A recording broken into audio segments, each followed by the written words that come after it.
this is one of my favorite but nerve-wracking parts of the logo design process, is sending your first round of revisions to the client.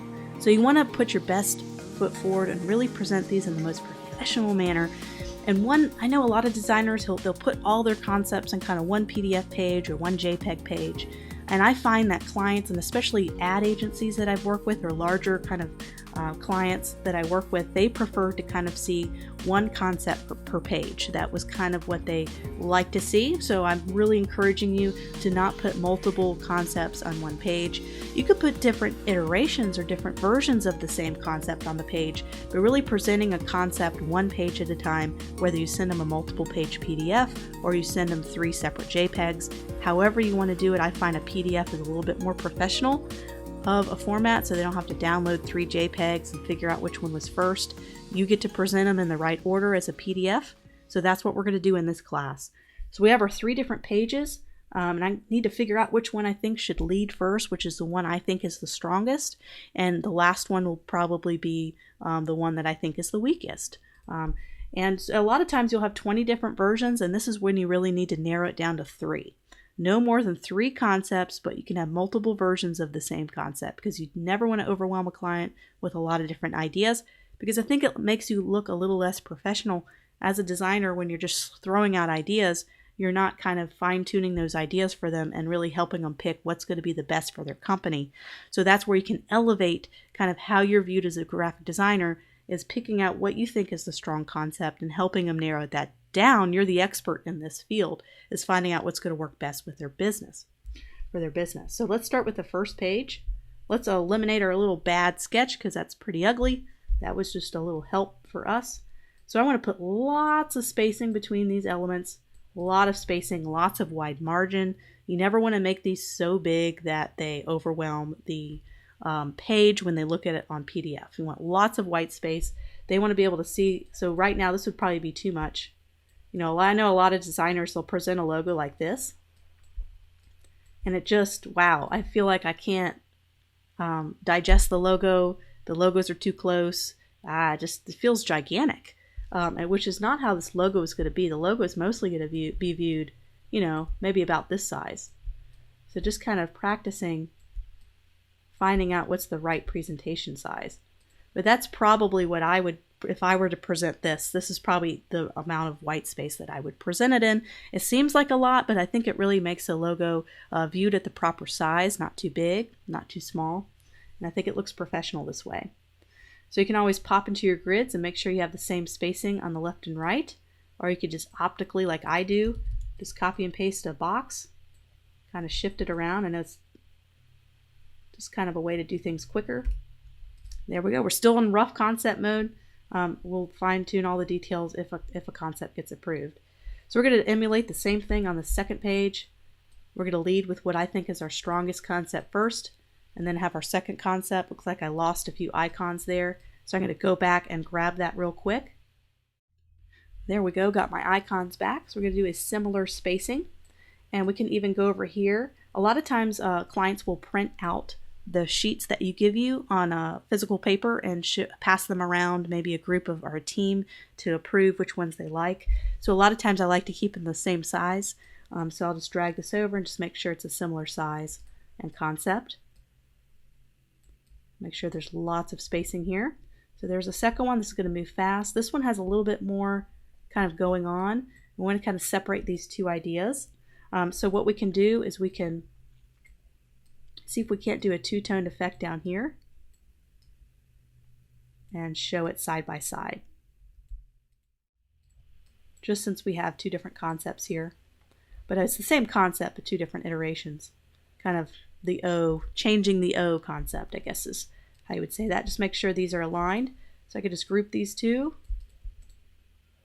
and just do a top alignment here, going up to my vertical aligned top, and just lining that up. We could do it that way. We could even break this down and make it a 4th concept if we wanted to, because I think this is our strongest concept we have. It's our most safe version.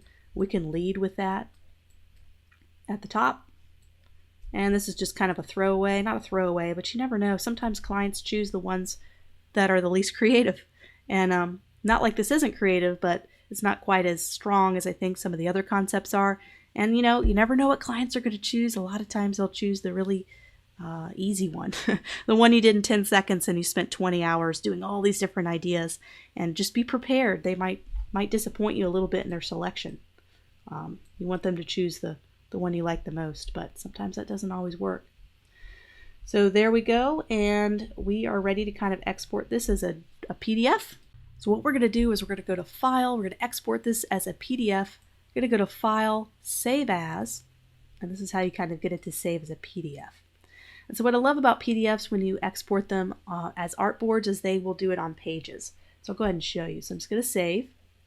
And we're going to do, when you do presentations to clients, you never want to do CMYK and you're probably going to go, why? A logo needs to be in CMYK. Yes, a logo needs to be done in the CMYK color mode. And I'll go over that a little bit later. But for right now I'm doing RGB because they're going to be seeing this on a digital screen most likely. And a lot of times when you export as a CMYK, as a PDF, the colors get really distorted if you're using color, and eventually we will. But in this case we're not, but I like to keep in the habit of keeping it RGB mode and also exporting it as kind of a digital, which will keep it RGB mode. So we're going to do high quality print here as our setting. We're going to make sure we uncheck preserve Illustrator editing capabilities, because when we do that, it'll preserve the editing capabilities which cause the file size to be super large. You don't want the client to have any problems opening it. So I'm just unclicking that. I'm going to compression, make sure everything is in a nice 300 ppi resolution. We don't need marks or bleeds or any of that yet. And we want to make sure it's in RGB mode, which we are. You can always tell what mode you're in by looking at your tab of your window. We're going to do CMYK when we start to think about color, because right now we just have black and white, so it's not a big deal. So now I'm going to save the PDF. And I'll go ahead and show you what that looks like. So here's the PDF in action. This is what we're going to be sending to the client. If you have Acrobat Pro, which is what I have, which comes with the Adobe Creative Suite, by the way, if you wanted to download Adobe Acrobat Pro, you can go ahead and press on this little page thumbnails, and we can reorder these however we'd like.